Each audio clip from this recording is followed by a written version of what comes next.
The mist clung to the moors like a shroud, its tendrils creeping across the desolate landscape with an almost sentient determination.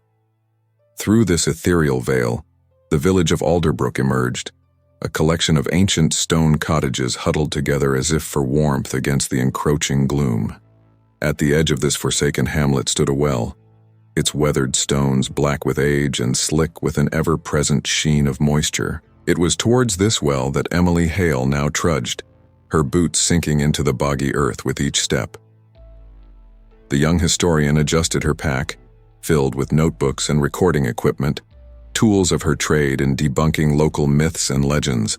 Her eyes, sharp and analytical, scanned the dreary scene before her, searching for any sign of the extraordinary in this bleak corner of the world. As she approached the well, a figure materialized from the mist. An old woman, her face a map of wrinkles, eyes milky with cataracts yet seeming to pierce right through Emily. "You shouldn't be here, Outlander," the crone rasped, her voice like dry leaves skittering across stone. "The well does not take kindly to skeptics and non-believers."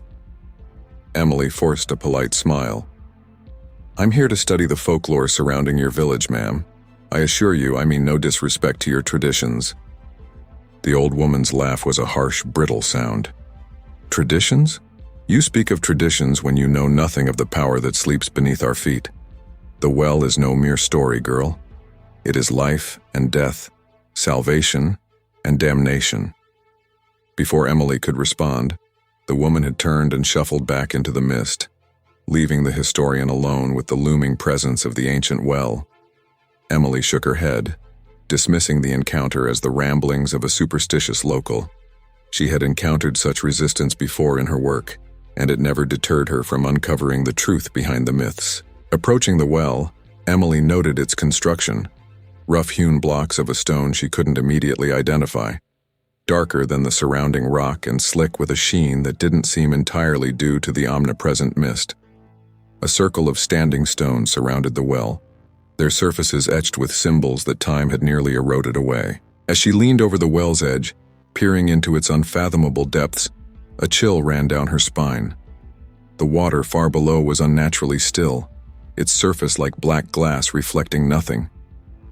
For a moment, Emily thought she saw movement in those depths, a fleeting shimmer of something vast and incomprehensible. She blinked, and the illusion vanished.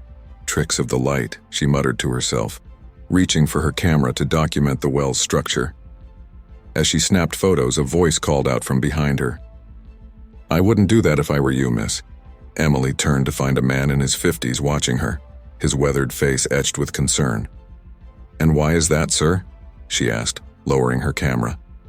"The well doesn't like having its picture taken," he replied, his tone deadly serious. "Last fellow who tried ended up wandering into the moor, never to be seen again. Some say the mist took him, others say it was the well itself. Either way, he's gone now, just like all the others who disrespected the old ways." Emily's interest was piqued. "Others? There have been disappearances associated with the well?" The man nodded solemnly. "Aye, more than I care to count. Outsiders mostly come to gawk and poke their noses where they don't belong. But sometimes it's one of our own too. The well gives, but it also takes. That's the bargain we've lived with for generations." "What kind of bargain?" Emily pressed, her recorder now running in her pocket. The man's eyes darted nervously to the well and back. "I've said too much already. You'd do well to leave Alderbrook, miss. Some mysteries are best left unsolved." With that, he turned and hurried away, leaving Emily alone once more. As night fell, Emily made her way to the village's only inn, a creaking wooden structure that seemed to sag under the weight of its own history. The common room was dimly lit and thick with pipe smoke, conversations hushing as she entered. All eyes turned to her, a mix of suspicion and fear evident in their gazes. The innkeeper, a portly man with a perpetual sheen of sweat on his brow, approached her warily. "We don't get many visitors here in Alderbrook," he said, his voice low. "What brings you to our humble village?" Emily put on her most disarming smile.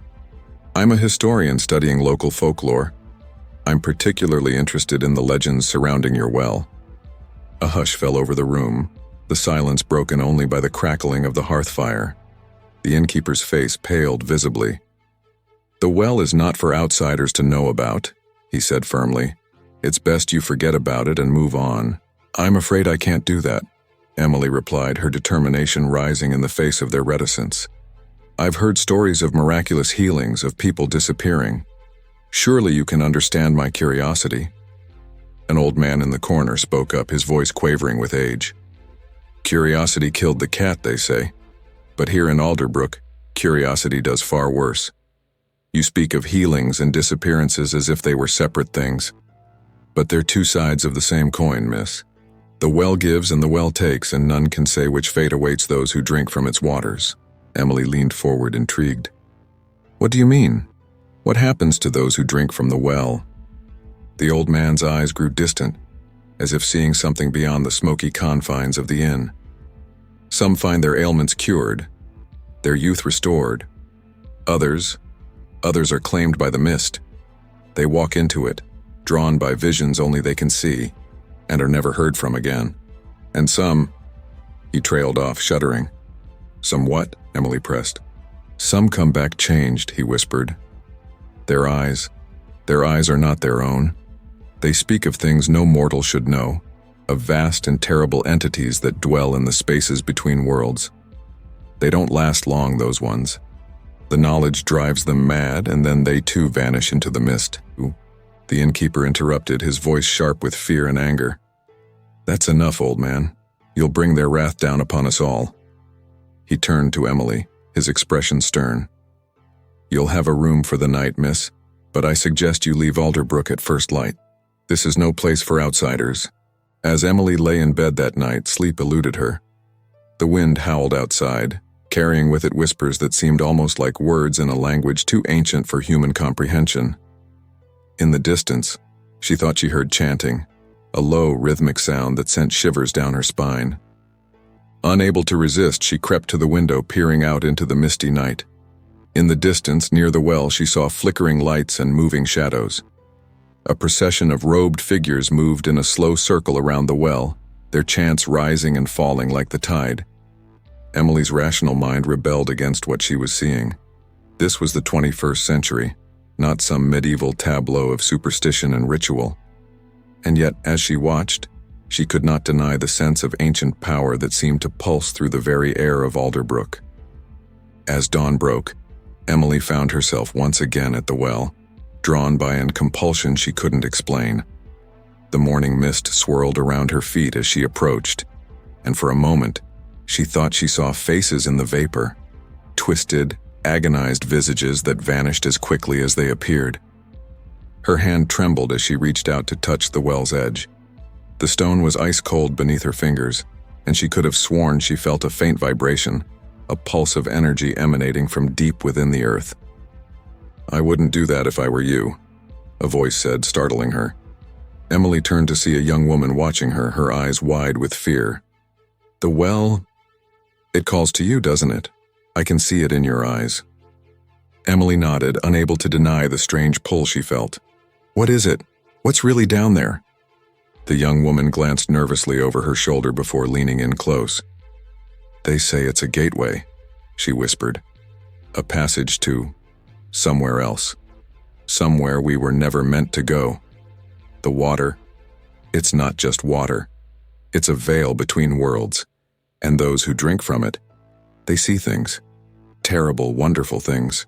Have you ever drunk from it?" Emily asked, her scientific skepticism warring with a growing sense of dread. The woman shook her head vehemently. "Never. I've seen what it does to people. My brother, he drank from the well when we were children. He was sick, dying, and our parents were desperate. The water cured him, but—" She trailed off, tears welling in her eyes. "But what?" Emily pressed gently.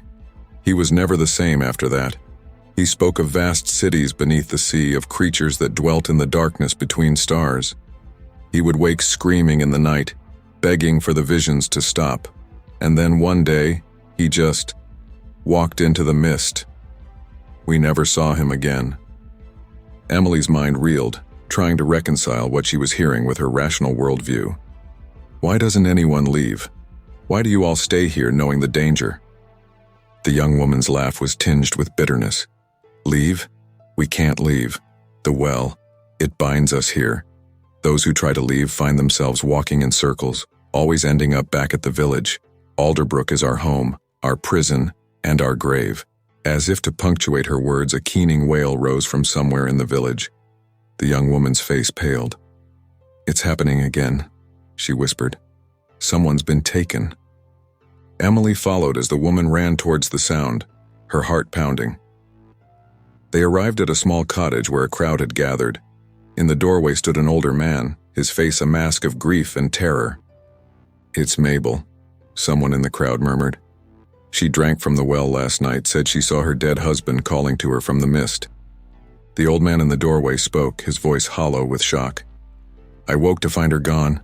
The front door was open and I could see her footprints leading into the moor. But the mist swallowed her up. I called and called, but she never answered. Emily pushed her way through the crowd, her researcher's instincts taking over. Let me see the footprints, she insisted. The villagers parted reluctantly, allowing her to examine the ground in front of the cottage.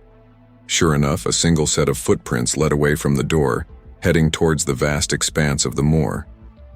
But as Emily followed them with her eyes, she saw something that made her blood run cold. The footprints started normally, the impressions of bare feet in the damp earth. But as they progressed, they began to change. The last few prints were distorted, elongated, as if the feet that made them were melting, transforming into something inhuman. Emily stepped back, her mind struggling to process what she was seeing. She turned to the gathered villagers, their faces a mix of sorrow and resigned acceptance. How long has this been happening? She demanded. How many have disappeared? An elderly woman stepped forward, her rheumy eyes fixed on Emily. As long as there has been a well, there have been those who are taken. It is the price we pay for the well's blessings. Without it, our crops would wither, our children would sicken and die. The well gives us life, but in return it must be fed. Fed? Emily echoed, a chill running down her spine. What do you mean, fed? The old woman's gaze turned to the mist-shrouded moor. The thing beneath the well, the entity that grants it power, it hungers. Those who are taken, they feed its appetite. Their souls sustain it, keep it slumbering in the depths. Without the sacrifice, it would wake, and then... She trailed off, shaking her head. Emily felt the ground shift beneath her feet, her worldview crumbling in the face of this impossible reality. This can't be happening, she muttered. There has to be a rational explanation.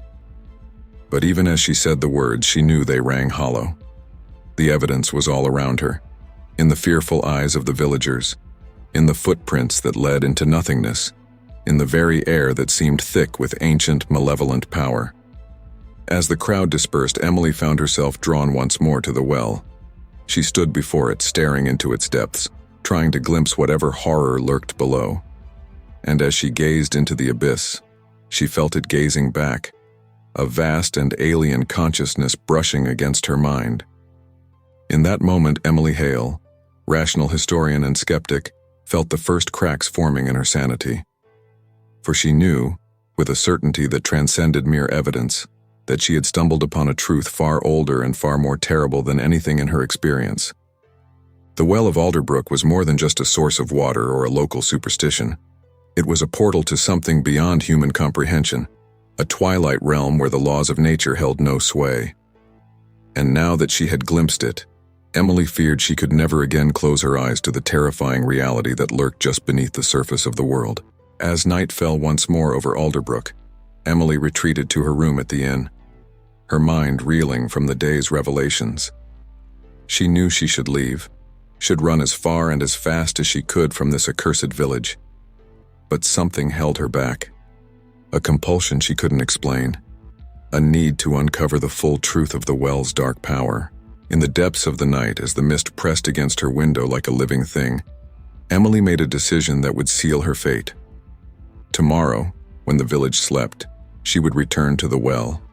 And this time, she would do more than look. She would drink. The following day passed in a haze of feverish anticipation for Emily.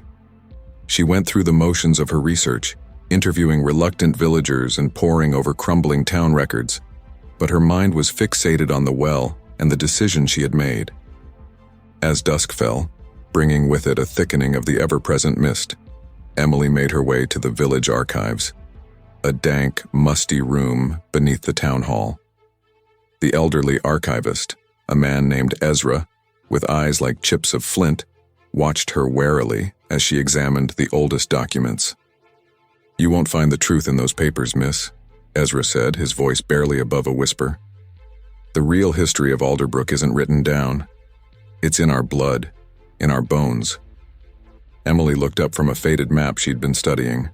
"Then tell me," she urged, "what's the real history of this place?" Ezra glanced nervously at the door before leaning in close.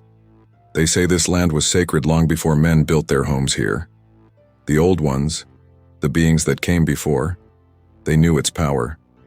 They built the well as a gateway, a means to commune with forces beyond our world." "What kind of forces?" Emily asked, her recorder running surreptitiously in her pocket. "The kind that don't have names, miss. The kind that live in the spaces between what we know and what we fear to know."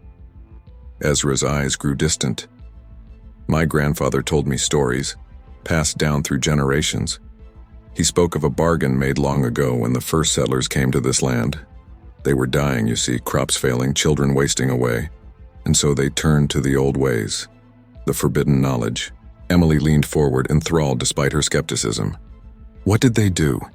"They made a pact with the thing in the well. It would grant them life, prosperity in exchange for a tribute." Ezra shuddered. At first it was small things, blood, animals. But as the village grew, so did its appetite. It demanded more, and so began the disappearances. "But why doesn't anyone leave?" Emily pressed. "Surely not everyone in the village is complicit in this." Ezra's laugh was a dry, bitter sound. "Leave? Oh, many have tried. But the mist, it's not natural, miss. It's his breath, his essence. Those who try to leave find themselves turned around, lost in a landscape that shifts like a dream. They always end up back here, at the well, always." As Ezra spoke, Emily felt a chill run down her spine. She recalled the young woman's words from the day before, about the village being a prison. It was as if the very land conspired to keep its inhabitants trapped, fodder for whatever entity lurked beneath the well. "You speak of him," Emily noted. "What exactly is down there?" Ezra's face paled. "We don't speak its name. Names have power, miss. But I've seen it in my dreams. A vastness beyond comprehension, tentacles writhing in the dark, eyes that burn with the cold fire of distant stars. It sleeps mostly. But sometimes, when the sacrifices are insufficient, it stirs, and then—" He trailed off, shaking his head. As Emily left the archives, her head spinning with eldritch visions, she nearly collided with a group of village elders. They were heading towards the well, their faces grim and determined. Curiosity piqued, she followed at a discreet distance.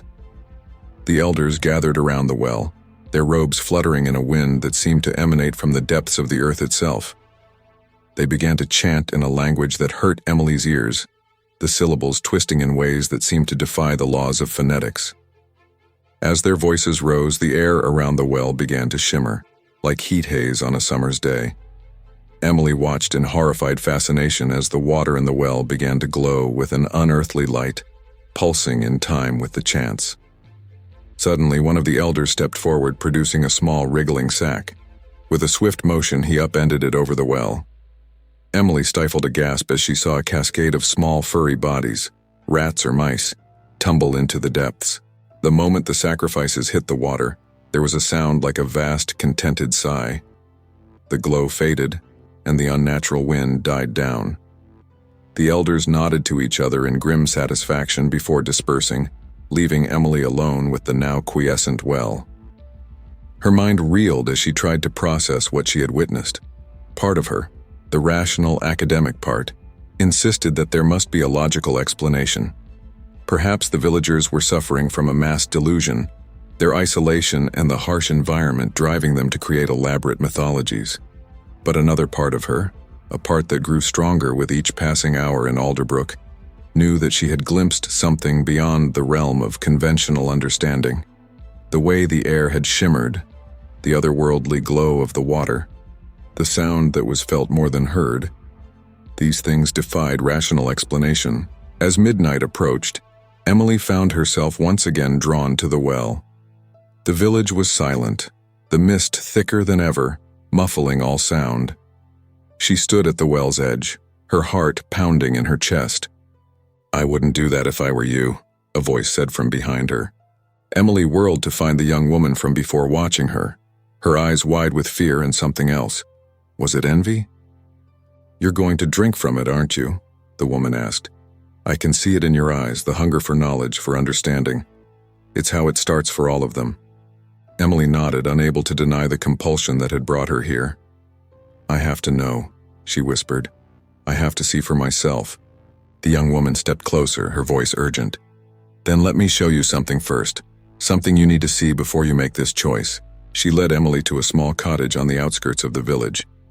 Inside, lying on a bed, was a man.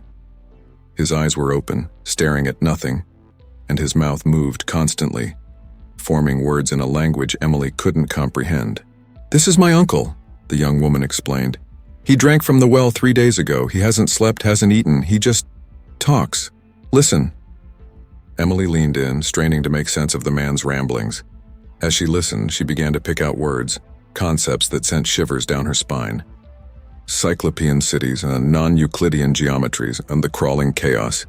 Funglui mglwanaf Cthulhu Rilliech Wagahnagl. The last phrase seemed to echo in Emily's mind, resonating with something deep and primal. She stumbled back, her head spinning. What is he saying?" she gasped. The young woman's face was grim. "No one knows, but they all say the same things. Those who drink and come back changed. They speak of vast sunken cities, of beings that dwell in the depths of space and time, and always they speak of him, the one who sleeps beneath, waiting to rise." Emily's resolve wavered. The man's madness was a stark warning of what awaited those who sought the well's knowledge. And yet, the pull was stronger than ever. She had come too far, seen too much, to turn back now. "I'm sorry," she said to the young woman, "but I have to know, I have to see for myself." The woman nodded sadly. "I understand. We all do in the end. Just be careful. The things you'll see, they can't be unseen." As Emily made her way back to the well, the mist seemed to part before her, as if recognizing her intent. The village was deathly quiet, the only sound the beating of her own heart. She stood at the well's edge, staring into its unfathomable depths. The water was black as night, yet seemed to shimmer with an inner light. Emily took a deep breath, steeling herself for what was to come. With trembling hands, she produced a small cup she had taken from her room at the inn. She lowered it into the well, feeling the icy cold of the water even through the cup's material. As she raised the cup to her lips, Emily hesitated for a moment. Everything in her scientific training, her rational mind, screamed at her to stop, to walk away from this madness. But the thirst for knowledge, the need to understand the mysteries of Alderbrook, overrode all caution. She drank. The water was cold, so cold it burned as it went down. For a moment, nothing happened. Then, like a supernova exploding behind her eyes, the visions began. Emily saw vast, cyclopean cities built by hands that were not human, their geometry defying the laws of physics. She saw great beings moving through the depths of space, their forms too terrible for human minds to comprehend. She saw the earth as it was eons ago, watched civilizations rise and fall like waves on a cosmic shore, and through it all she felt the presence of something vast and ancient, a consciousness so alien and powerful that merely brushing against it threatened to shatter her sanity. It slumbered fitfully in the depths beneath Alderbrook, dreaming dreams that reshaped reality itself. As the visions intensified, Emily felt herself falling, tumbling through space and time. She saw the history of Alderbrook play out before her, the first settlers making their dark bargain, the countless sacrifices over the centuries, the slow corruption of the land and its people. And she saw herself, a tiny mote in the vast tapestry of cosmic horror. She saw the choice she had made in drinking from the well, and the consequences that would ripple out from that choice, affecting not just her own fate, but the fate of Alderbrook, and perhaps the world beyond. When Emily came back to herself, she was lying on the ground beside the well, her body shaking uncontrollably. The sun was rising, burning away the mist, but she knew now that the mist was merely a veil, hiding the true nature of reality from human eyes. As she struggled to her feet, Emily realized that she was forever changed. The knowledge she had gained could never be unlearned, the visions never unseen. She understood now why those who drank from the well were never the same, why some chose to walk into the mist rather than live with the weight of what they had experienced. But Emily was determined to maintain her grip on sanity, to use what she had learned, for she had seen not just the horrors that lurked beyond the veil, but also the precarious nature of the bargain that kept them at bay. The entity beneath Alderbrook was stirring, its hunger growing. The sacrifices that had sufficed for centuries were no longer enough. As she made her way back to the village on unsteady feet, Emily knew that she had a choice to make. She could flee, taking her terrible knowledge with her and leaving Alderbrook to its fate. Or she could stay, using what she had learned to find a way to break the cycle, to free the village from its ancient curse. But even as she contemplated her options, a small voice in the back of her mind whispered doubts. Was she truly in control of her own thoughts anymore?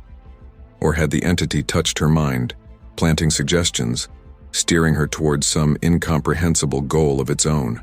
The villagers watched her with a mixture of fear and reverence as she passed, recognizing the haunted look in her eyes.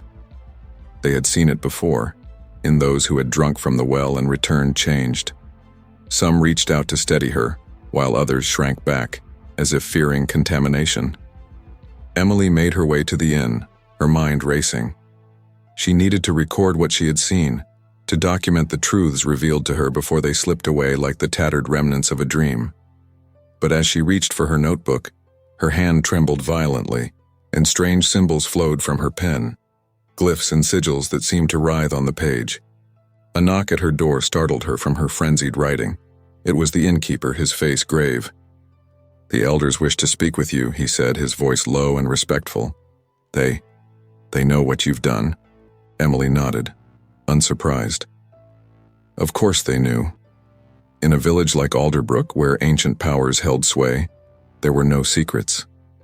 She followed the innkeeper through the twisting streets, aware of the eyes that watched from every window, the whispered conversations that fell silent as she passed.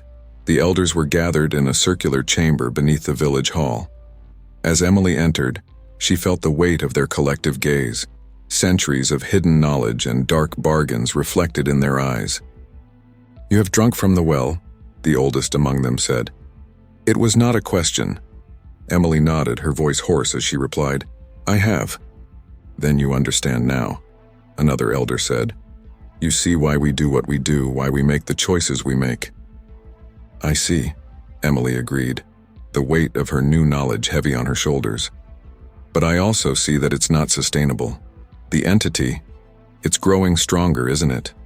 The sacrifices aren't enough anymore." A murmur ran through the gathered elders. They exchanged glances, a silent communication born of long years of shared secrets. "You are correct," the first elder said finally.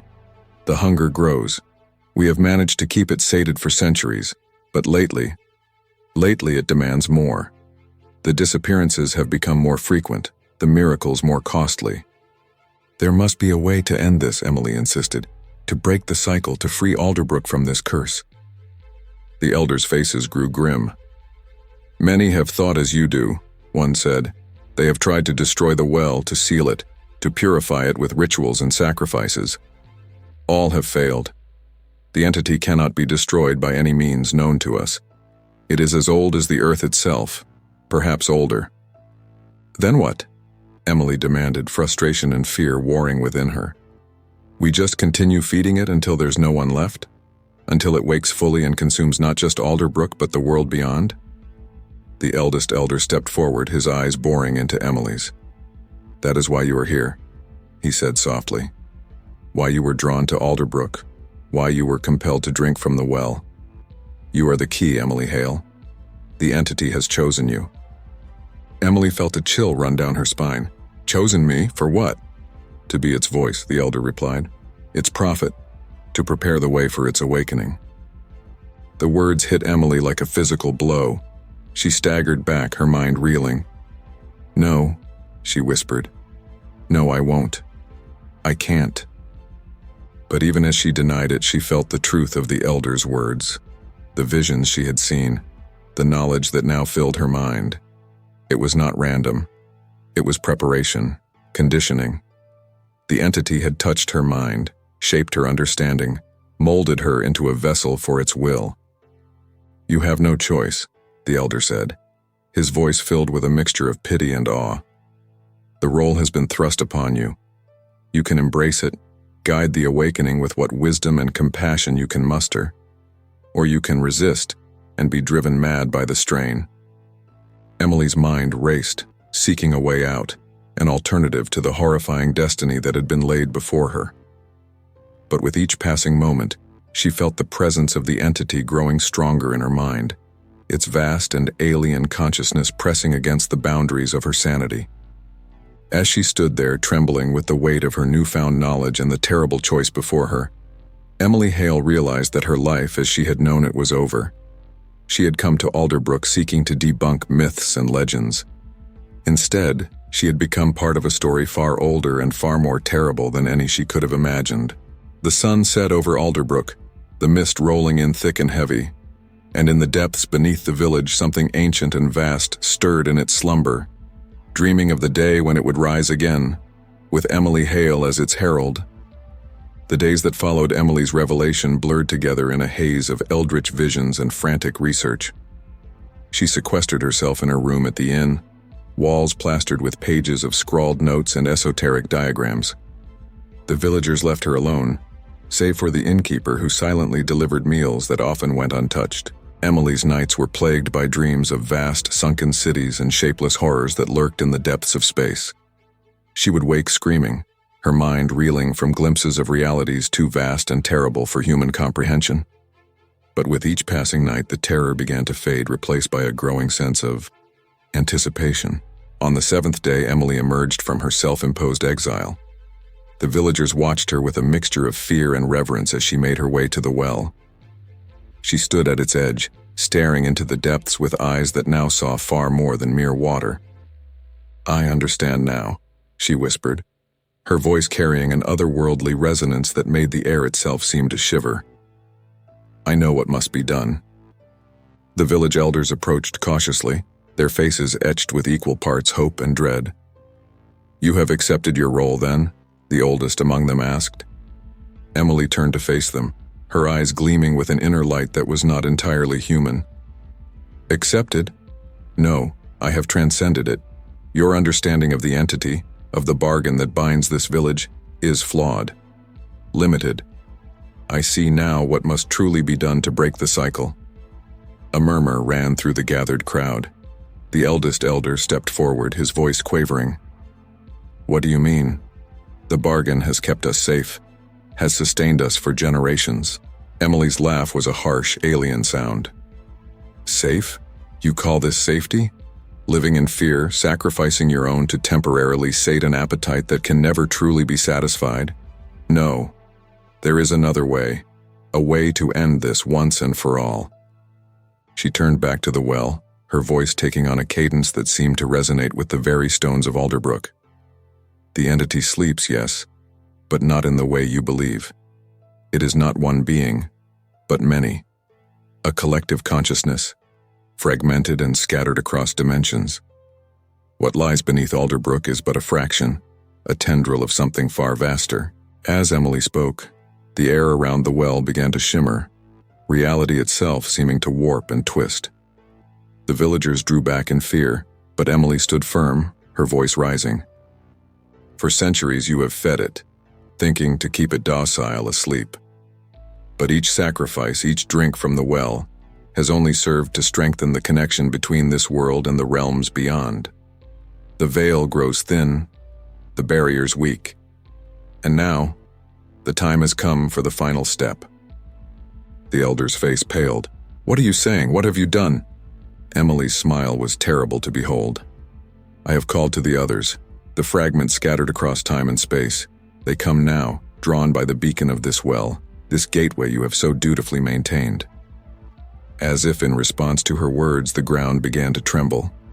The water in the well bubbled and frothed, emitting a sickly, phosphorescent glow. The mist that perpetually shrouded Alderbrook thickened, taking on strange, writhing shapes. Panic spread through the villagers. Some fell to their knees, praying to gods both old and new. Others turned to flee, only to find their paths blocked by tendrils of mist that seemed to have taken on a life of their own. Emily stood at the center of the maelstrom, her arms outstretched, her voice rising in a chant that hurt the ears and minds of those who heard it. The words were no human language, but rather the maddening syllables of some cosmic tongue. With each repetition of the phrase, the tremors intensified. Cracks appeared in the earth, widening into chasms from which poured a viscous, black fluid that pulsed with an inner light. The sky darkened, the stars above rearranging themselves into impossible configurations. The village elder grabbed Emily's arm, his face contorted with terror. "Stop this madness, you'll doom us all." Emily turned to him, her eyes now entirely black, reflecting the vast emptiness of space. Doom? No. Salvation. The only way to truly end the cycle is to complete it. The fragments must be reunited, the entity made whole. Only then can it truly awaken, and in awakening pass beyond this realm entirely. As she spoke, massive shapes began to emerge from the roiling mist. Titanic forms that defied description, all writhing tentacles and eyes that burned with the cold fire of distant stars. The villagers screamed in terror, their minds unable to process the horrors that now surrounded them. Emily stood unmoved, a small smile playing on her lips as she watched the cosmic reunion unfold. The entity was awakening, its consciousness coalescing from across dimensions, drawn to the beacon she had become. The well, the focal point of so much fear and reverence, began to widen. Its stones crumbled, the opening expanding into a vast pit that seemed to lead to the very heart of the earth. And from its depths rose a form so vast, so utterly alien, that to gaze upon it was to feel one's sanity begin to slip away. Cthulhu, the great old one, stirred from its aeons-long slumber. As the massive form rose, blotting out the sky, Emily felt a sense of completion wash over her. She had done it. The cycle was broken, the fragments reunited. The entity would rise, yes, but in rising it would pass beyond the confines of this reality, seeking new realms to explore, new dimensions to inhabit. The cost was high. Alderbrook was no more, swallowed by the chasm that had opened to birth this cosmic horror. The villagers, those who still clung to sanity, huddled together, watching in terror and awe as their world ended and a new, unthinkable reality took shape. Emily turned to them, her voice somehow carrying over the cacophony of the awakening. "Do not fear," she said, her words echoing with otherworldly power. "This is not an end, but a beginning. You have been witnesses to a cosmic rebirth, the awakening of a being older than time itself. In its passing, it will reshape reality, opening doors to realms beyond imagining." As she spoke, the vast form of Cthulhu continued to rise, its body seeming to stretch into infinity, connecting earth and sky in a blasphemous merger of flesh and void. The air itself began to tear, rifts opening to reveal glimpses of other worlds, other realities. Emily felt herself being drawn upward, her physical form beginning to dissolve as she merged with the ascending entity. She laughed, a sound of pure joy and madness, as she realized the true extent of her transformation. She was becoming one with the cosmic consciousness, her individuality subsumed into something far greater and more terrible than she could have ever imagined. As Alderbrook crumbled and the world itself seemed to warp and twist, Emily Hale, once a skeptical historian, now the herald of an awakened cosmic horror, had one final, cohesive thought. "I came seeking knowledge and I found it. I sought to uncover the truth behind the legends and I became the legend itself. The cycle is broken, the story ended, and yet, it is only the beginning." With that, Emily Hale ceased to exist as an individual entity. Her consciousness expanded, merging with the vast alien mind of Cthulhu. The boundaries between dimensions blurred, reality itself seeming to fold in upon itself as the Great Old One passed beyond the confines of the earthly realm. In the years that followed, stories would be told of the village that vanished in a night of cosmic terror. Conspiracy theorists would pore over satellite imagery, trying to explain the massive crater that appeared where Alderbrook once stood. Occultists would speak in hushed tones of the night when the stars aligned and an ancient power awakened. But few would ever know the true story of Emily Hale and the Well of Alderbrook, of how one woman's quest for knowledge unleashed forces beyond human comprehension, and in doing so, reshaped the very fabric of reality. And somewhere, in the spaces between dimensions, in realms uncharted by human minds, a vast consciousness stirred. It carried within it the echoes of a curious historian, a village bound by ancient pacts, and a well that had served as a gateway between worlds. The entity that had once been Emily Hale, now one with Cthulhu, turned its unfathomable awareness to new horizons, new realities to explore. And as it did, a whisper echoed across the cosmos, a promise and a warning to all sentient beings. The stars are right, and what was sunken shall rise. Funglui magluanaf Cthulhu wagahnagl fatagen. In its wake it left a universe forever changed, and the promise of adventures and horrors yet to come. The end.